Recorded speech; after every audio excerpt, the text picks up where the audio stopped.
Leadership and Future Builders MKU Modern Kids University ji establishment साल 2015 में थी।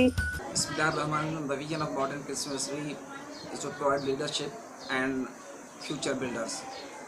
Mission हिन इदारे जो इहो आहे त क्वालिटी एजुकेशन प्रोवाइड करणी आहे ऐं न्यू जनरेशन खे with the rapid change of world synchronise करण लाइ भरपूर किरदार अदा करण जी कोशिशि कंदासीं। ॿार खे हर तरह जी फैसिलिटी ॾींदासीं त जी दुनिया जे ईंदड़ चेंजिंग सां गॾोगॾु साइंसी मालूमात में पंहिंजो पाण खे अॻुवाट रखे।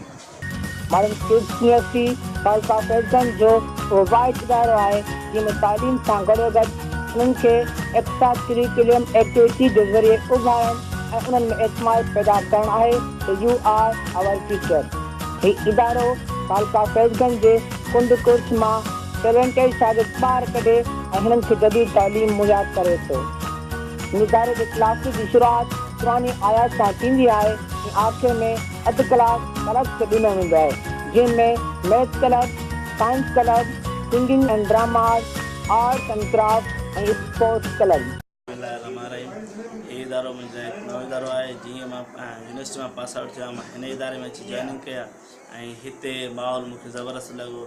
टीचर्स जो बिहेवियर, स्टूडेंट्स जो इन हिसाब सां तालीम ज़बरदस्तु ॾिनी थी वञे। ऐं हिते आफ्टर क्लासिस हिते क्लब्स पीरियड हलनि था, जीअं स्पोर्ट्स क्लब थियो, डिबेट्स क्लब थियो, उन खां अलावा ॿिया साइंस क्लब थियो, मैथमेटिक्स क्लब थियो। उन में गेम टाइप उन स्टूडेंट खे उहा शइ सम्झाइण जी कोशिशि कई थी वञे।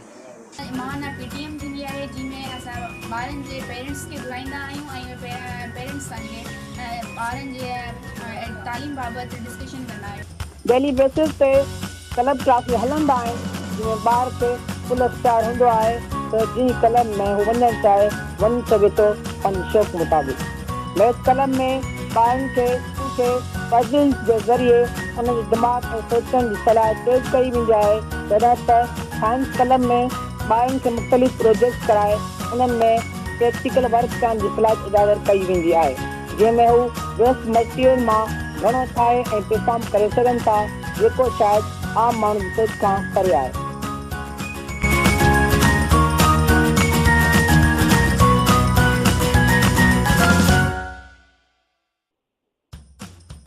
अहिड़ी रीति सिंगिंग क्लब ऐं स्पोर्ट्स क्लब जे ज़रिए ॿारनि खे फ्रेंडली माहौल मुहैया कयो वेंदो आहे त जीअं हू आसानी सां लर्निंग करे सघनि ऐं उन्हनि में कॉन्फिडेंस पैदा थिए। हिननि क्लब जे ज़रिए ॿार पंहिंजे असली टैलेंट खे दुनिया ते पहुचाइण जी क़ाबिलियत हासिलु कंदा आहिनि ऐं उन्हनि में उहा सलाहियत पैदा थींदी आहे त हू पंहिंजे ख़्यालात खे आसानी सां दुनिया ताईं पहुचाए सघनि।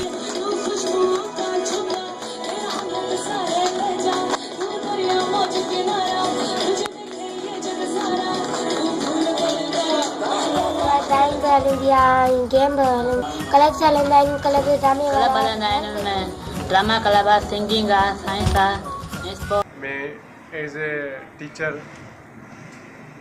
तमामु सुठो थो लॻे। ऐं असांजो ही स्कूल ॿियनि स्कूलनि जे भेट में मुख़्तलिफ़ आहे, चेंज आहे, छो त असां वटि पढ़ाई सां गॾोगॾु तालीम सां गॾोगॾु तरबियत जो बि निज़ाम आहे। जीअं असां आख़िर में सेकेंड लास्ट पीरियड में अधु कलाक जो जेको पीरियड हूंदो आहे उहो क्लब्स जो हूंदो आहे, जंहिंमें असां मुख़्तलिफ़ क्लब्स हलाईंदा आहियूं, जिनमें स्पोर्ट्स अची वई या साइंस, आर्ट्स एंड क्राफ्ट्स, ये सभई शयूं असां उते प्रैक्टिकली कराईंदा आहियूं। फैज़गंज जो वाइदारो आहे जंहिंमें कॉन्फ्रेंस जो क्लास अरेंज कया विया आहिनि, जंहिंमें राउंड टेबल जे ज़रिए ग्रुप डिस्कशन ऐं ग्रुप वर्क करायो वेंदो आहे। हिन टाइप जी क्लास आयोजन सां ॿारनि में एतमाद पैदा थींदो आहे, उन्हनि जो कम्युनिकेशन स्किल तेज़ी सां वधंदो आहे ऐं हू बहितरीन नमूने सां सिखण जे क़ाबिल थियनि। मॉडर्न किड्स यूनिवर्सिटी कंहिं बि शागिर्द लाइ हिकु बहितरीन चॉइस आहे। शागिर्द जेको हिन मुल्क जे मुस्तक़बिल जो मामार बणणु चाहे थो उन लाइ सभ सां पहिरियों नालो मॉडर्न किड्स यूनिवर्सिटी जो अचे थो। छाकाणि सभु शयूं पढ़ाए थो ऐं लीडरशिप स्किल सेखारींदे शागिर्दनि खे असुल दुनिया सां ॻंढे। vision of Modern Kids University is to provide leadership and future builders. Modern Kids University में कोशिश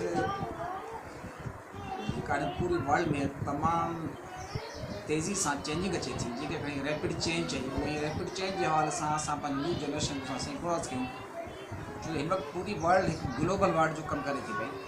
लिहाज़ा पंहिंजी न्यू जनरेशन खे पूरी दुनिया सां हम आहंग करण जे लाइ ज़रूरत आहे त उनखे जदीद तालीम सां आरास्ता कयो वञे और गॾोगॾु हर कमु अमली तौर ते सेखारियो वञे। प्रैक्टिकली वे सां जेको कुझु ॿार खे तरबियत मिलंदी आहे उहा ज़िंदगी भर न विसरंदी आहे ऐं न वरी उन खां माण्हू अनबेनिफिटेड रहिजी सघंदो आहे। लिहाज़ा असां पंहिंजे इदारे में जदीद तरीक़ेकार खे इस्तेमालु करण जी कोशिशि कया। लोअर क्लासिस में मल्टीमीडिया सिस्टम थिए थो, असां वटि कॉन्फ्रेंस क्लासिस अरेंज कयल आहिनि। लास्ट पीरियड जेको आहे उहे असां क्लब्स अरेंज कया आहिनि, जंहिंमें साइंस क्लब आहे जंहिंमें रॉ मटीरियल खे यूज़ कंदे ॿारनि जे अंदरि साइंसी सलाहियतूं पैदा करण जी भरपूर कोशिशि कई वेंदी आहे। मैथ क्लब आहे, क्विज़िस एंड डिबेट्स आहिनि, आर्ट्स एंड क्राफ्ट्स आहिनि, स्पोर्ट्स आहे, सिंगिंग एंड ड्रामाज़ आहिनि। इहे सभु अहिड़ा सिलसिला आहिनि जेके ॿार खे सेल्फ कॉन्फिडेंट बनाईंदा, मुस्तक़बिल जो अज़ीम शाहकार बणिजी करे उभरी सघे थो। इन लाइ असां पंहिंजे इदारे में ॿार खे हर तरह जो माहौल प्रोवाइड करण जी भरपूर कोशिशि कंदासीं ऐं मूंखे उमेदु आहे त असांजी लोकल जा पेरेंट्स जंहिंजा ॿार असां वटि आहिनि, उमेदु आहे त उहे बि असां सां फुली कोऑपरेटेड हूंदा। असां इंशाअल्लाह जल्द खां जल्द पंहिंजे वीहनि ते अचंदासीं ऐं असां पंहिंजा अज़ीम इंसान तयारु करे पंहिंजे मुआशरे जी अज़ीम ख़िदमत करण जो कमु जेको पंहिंजे मथे ज़रूरी सम्झूं था उहो करण में इंशाअल्लाह पंहिंजो किरदारु अदा करण जी कोशिशि कंदासीं।